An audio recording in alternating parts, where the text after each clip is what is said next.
towards her, and I can smell her herbal essences shampoo as easily as I feel the cold on my cheeks.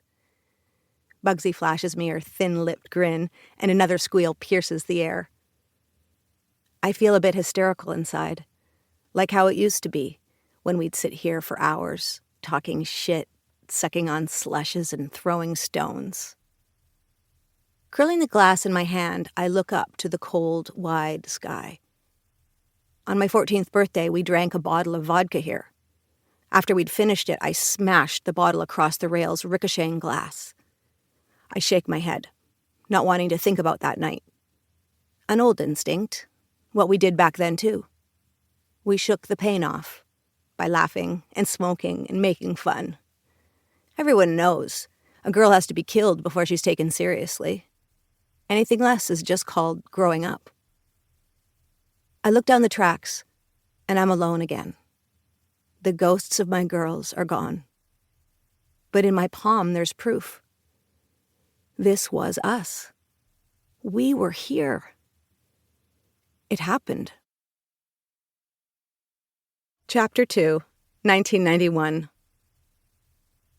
Mom moved us into a real house during a heat wave.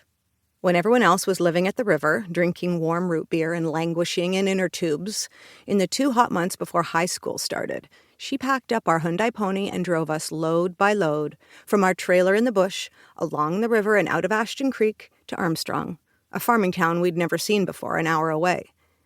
She was excited, sweat on her upper lip, long brown hair, thick as a rope, pulled into a low ponytail over top a men's shirt covered in flecks of paint. She yacked at my little brother Grum through the rearview mirror. Words like ravine and attic and rose arbor. While I pressed my forehead against the passenger side window, the VCR on my lap. When we pulled up to a shaded house, squat but regal, with gingerbread spindles decorating the front porch and fish scales shingles falling off the dormers, it reminded me of one of the cover illustrations in the books I read. An image of a young girl in an apron running down the crumbling porch steps about to get herself and her furry sidekick into all sorts of mischief. The house was cream-colored, Victorian era, with scrolls of flaking paint rolling up the boards.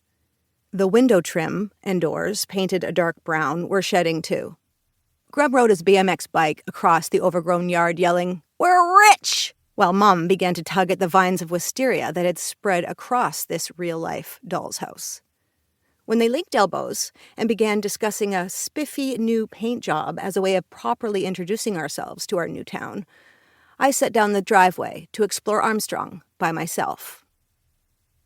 Down the hill, past the Armstrong cheese plant, I saw the tracks.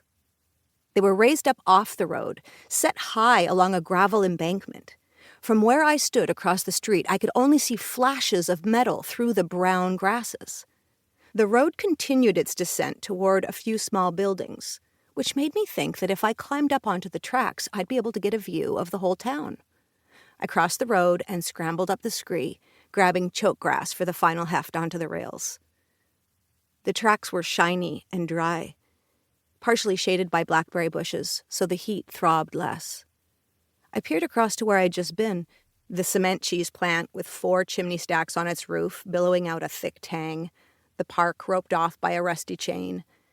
And I realized that if I hadn't been able to see the full rails from the road, no one could see me up here. Cars drove by below, and a few peals of hoarse end-of-summer laughter blasted from the chipped-up-looking outdoor pool beside the park. But with a scrub on one side of the rails and more dense brush on the other, I was hidden. The track smelled of oil. No, it was heavier than that. There was black grease on the ties, train juice of some sort.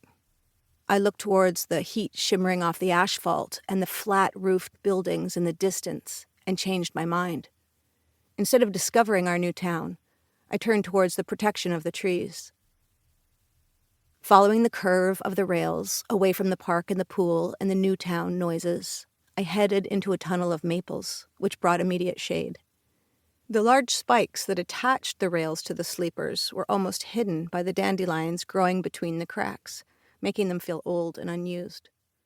I raised my arms toward the trees, stretching out my sore parts from the past 2